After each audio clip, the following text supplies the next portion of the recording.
Well, good afternoon, everybody. Welcome back to my little red house. My name is Kim, and I am so happy that you're here with me.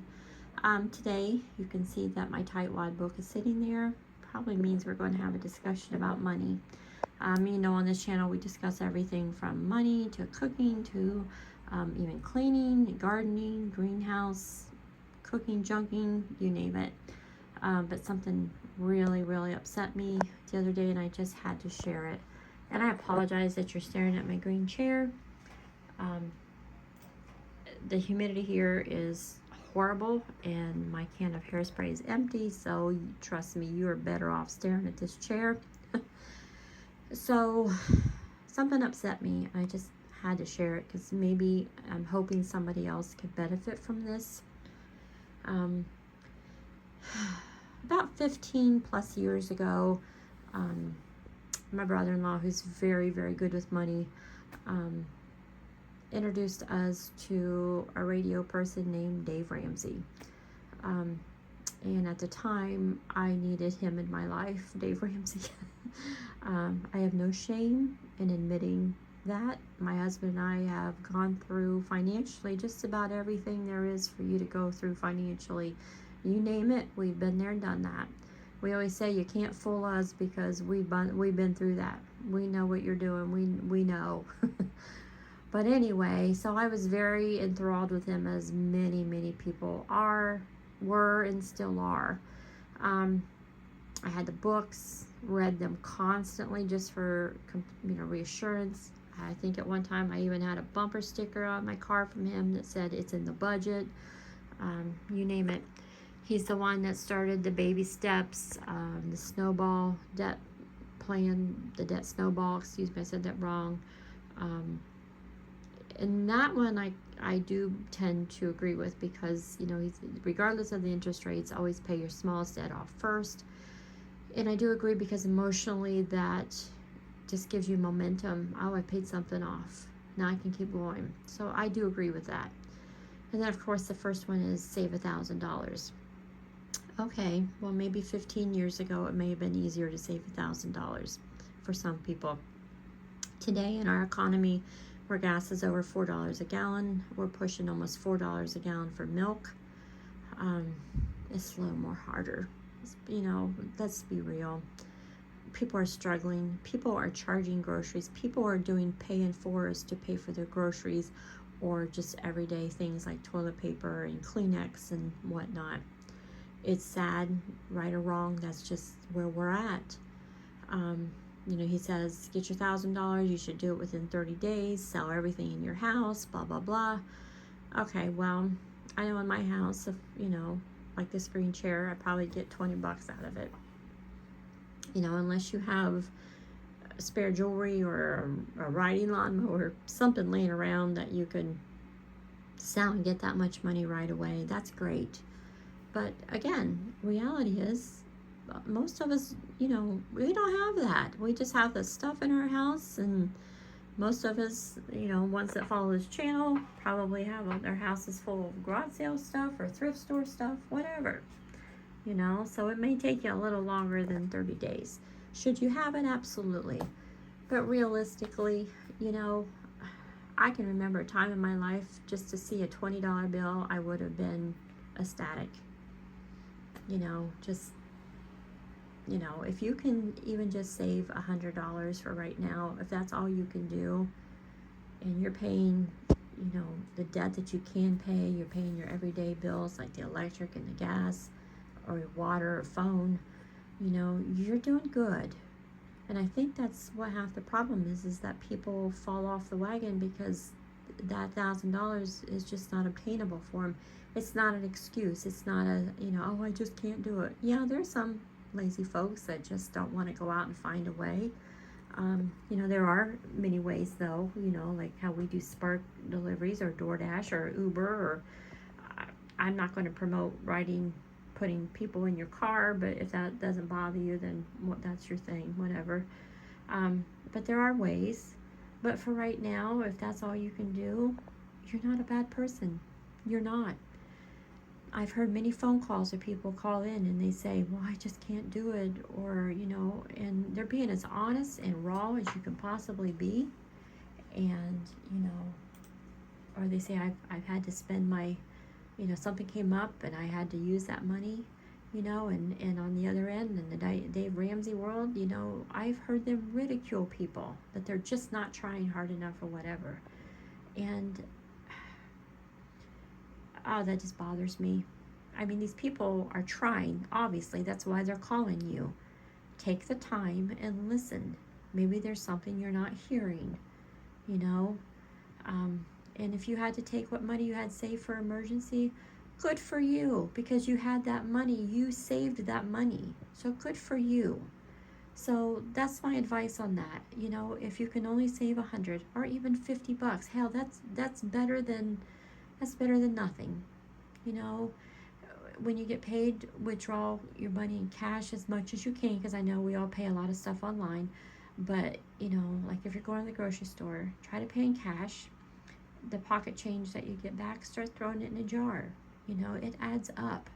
I don't care if it just adds up to that $50. At least that's $50 that you have. So I think the whole point of that is, if you don't have $1,000, you're not bad. If you have more than that, that's fantastic. Good for you. And don't gloat about it. That's the last thing people need to hear, is you gloating about how much money you have. Who cares? That's on you. However you got it, however you spend it, whatever, don't gloat about it.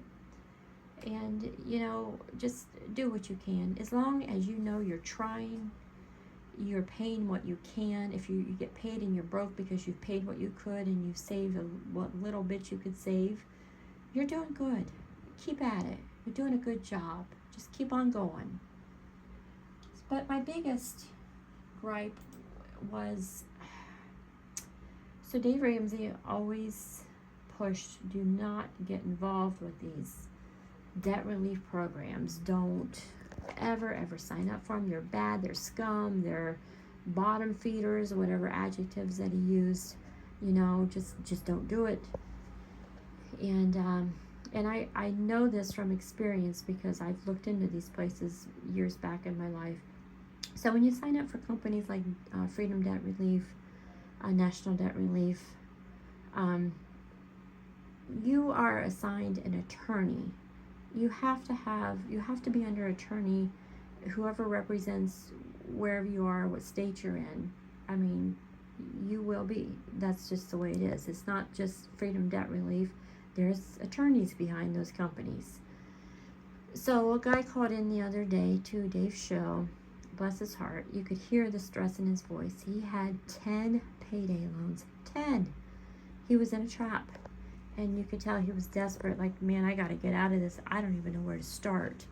So he calls in. And thankfully, his daughter, I think it was his daughter, took the call. Or maybe it was Jade. I'm not sure. Was a little more compassionate. Or just, tell me how you got into this. Blah, blah, blah. And then, of course, it goes into pushing their products, their apps, their every dollar, their budget, and also, I think it was this call or another call on the same day that pushed this law firm that they endorsed, because I went to the site, and there they are, clearly, the Ramsey Solutions team on the front page of this attorney's firm. And also at the top, it talked about debt relief. And I couldn't believe it. And I wonder how many other people caught this. So, when there's endorsements, there's money involved. Which, making money, even if you're a millionaire, is not a bad thing. Remember, that is the American dream. If you work hard and you start a company or whatever, that's your right. But don't forget where you came from. Don't do that. So here is Dave Ramsey's team promoting this attorney's website that talks about debt relief and how you can sign up for it and blah, blah, blah. And I thought, my God, what hypocrites. They have lost their way. They have truly lost their way. Like, they need two different segments. One for people who love to call in and say they make $200,000, $300,000, $400,000, or they just inherit $1 million. You know, okay, whatever. But then there is the everyday people, which I truly believe this was set up. This whole program was set up for. You know, calling in trying to get help.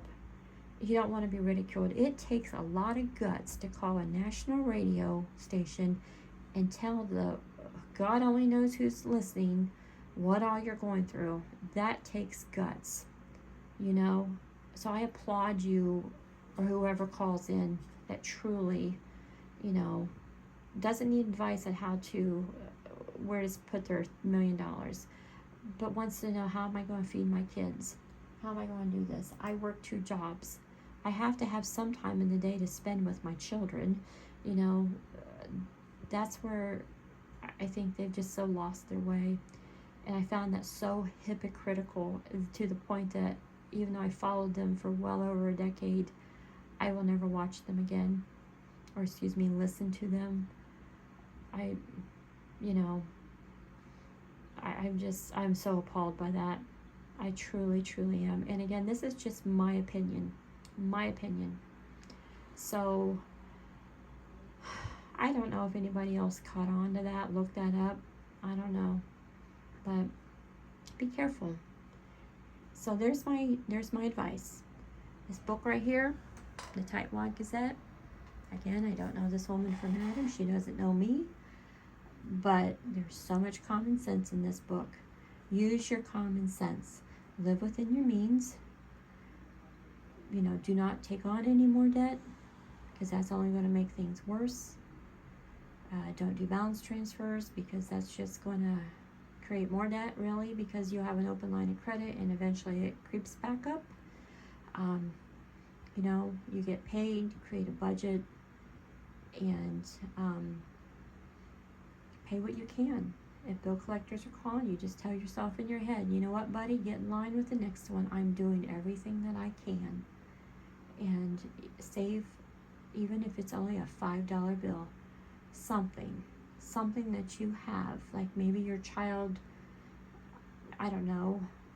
You know, I remember my son was little, we'd get these slips sent home. Oh, by the way, there's a field trip. We need $25. So there you go. You can reach into your little jar and pull out $25. I don't know about you, but, you know, that's a rich feeling. And that's reality.